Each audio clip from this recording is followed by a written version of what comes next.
Bengal is burning and Mamata Banerjee is responsible.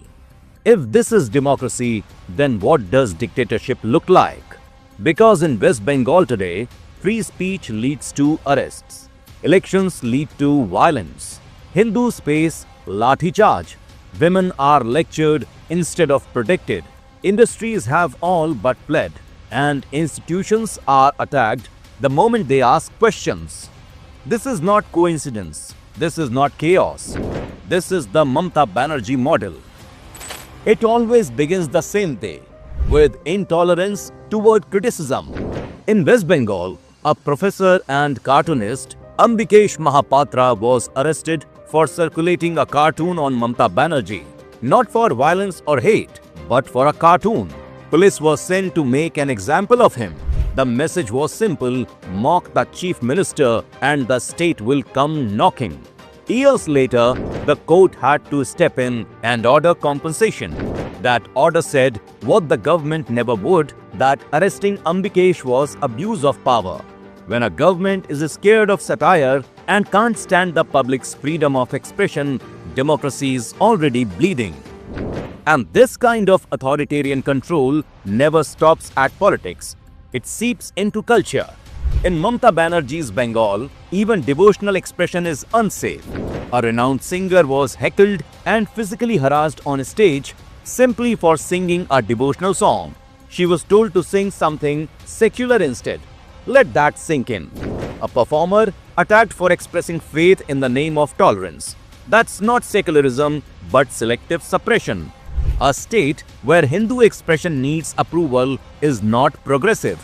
In fact, this is deeply insecure.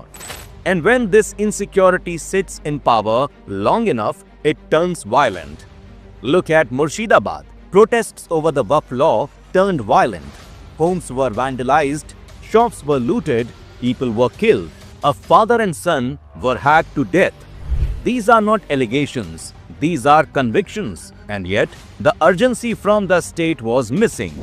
When Hindus are attacked, the administration hesitates. When Hindus protest, the police arrive with lathis. This is political bias enforced through the ones sitting in power. And this culture of intimidation does not stop at protests. It explodes during elections. The 2023 West Bengal's Panchayat elections were not elections, they were battlefields. Violence erupted across districts. Booths were captured, opposition candidates were threatened, attacked and driven out. Among the dead were BJP workers who were targeted simply for daring to contest and campaign. When elections require central forces to prevent murder, the problem is not the opposition. The problem is the government. And when political killings are normalized, the next victims are always ordinary citizens. And nowhere does this moral collapse of a government become more visible than in how women are treated in that state. From Park Street to Hans Khali, from Kasba Law College to Durgapur, the pattern never changes. Crime happens, public outrage follows, and then the chief minister speaks not with empathy but with suspicion. In the Park Street rape case, Mamata Banerjee questioned whether a rape had even occurred. In the Durgapur gang rape case, her response was not about the criminals, it was about the victim. She asked why the girl was out at night. She said girls should avoid going outside. And especially the girl child at night time, they should not be allowed to come out in the outside. Victim shaming from the chief minister's chair, from a female chief minister who keeps on claiming that West Bengal is the safest state in India. The victim's own father had to come forward and publicly contradict her.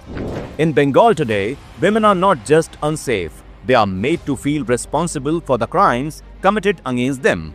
And one should realize that when a government doubts victims, it ends up protecting criminals. The sphere does not remain limited to streets and homes. It destroys livelihoods as well. Businesses do not migrate because of ideology. They migrate because of TMC syndicates, extortion, political interference, and lawlessness. The question is simple. What did 14 years of governance under Mamata Banerjee give to West Bengal? Jobs disappear, young people move out, factories shut down, and the state kept surviving on slogans, poetry, and blame games. Didi with her TMC family is responsible for this. This is not development. This is decline. Along with cultural and safety decline, West Bengal's economy is also declining more than ever before. But that's not all. There is another point where Mamata Banerjee truly lost control. SIR, Special Intensive Revision, a verification exercise, and suddenly the Chief Minister panicked. Why? Because when voter rolls began to be cleaned, people began leaving, quietly in large numbers, across the border. Illegal immigrants from Bangladeshis have started going back, who were not tourists or visitors, but people who had been living here, voting here, working here with forged documents.